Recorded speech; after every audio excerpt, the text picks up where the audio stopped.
Guys এখানে আমার কাছে প্লেয়ারটা নক করে এসে কিন্তু একটা হ্যাকার, তো কেন বলি তা তোমরা একটু পরে জানতে পারবে। তো ঘটনাটা আমি শুরু থেকে বলি।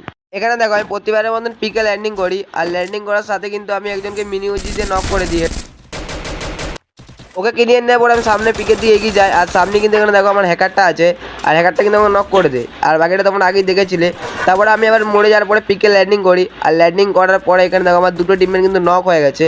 তো এখানে কি হয় তোমরা দেখো, এখানে হ্যাকারটা কিন্তু আমার সামনেই আছে, আর ও আমার ফুল লোকেশন দেখতে পাচ্ছে, তার জন্য আমি পেছিয়ে চলে এসেছি। আর এখানে আমি একটু ওয়েট করছি, আর তোমরা এখানে গেম প্লেটা আমার দেখো।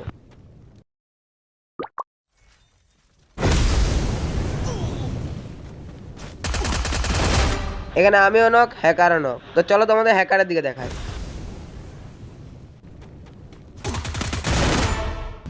এখানে কিন্তু আমি আবার রেড পেয়ে যাই, আর পিকি ল্যান্ডিং করি, আর এদিক ওদিক বান্দায় দেখছিলাম কিন্তু আমাকে এখানে কে নক করে দেয়, আর নক করার সাথে আমার টিমমেটকেও নক করে দেয়, আর এর সাথে আমাদের স্কোয়াডও ফিনিশ হয়ে যায় এখানে। আর এখানে কিন্তু হ্যাকারই আমাদের মারে। তো চলো তোমাদের একটা পুরো প্লেয়ারের গেম প্লে দেখায়। গাইস হ্যাকারটা কিন্তু উড়ে উড়ে মারছিল, এরকম হ্যাকার প্রথমবার দেখলাম।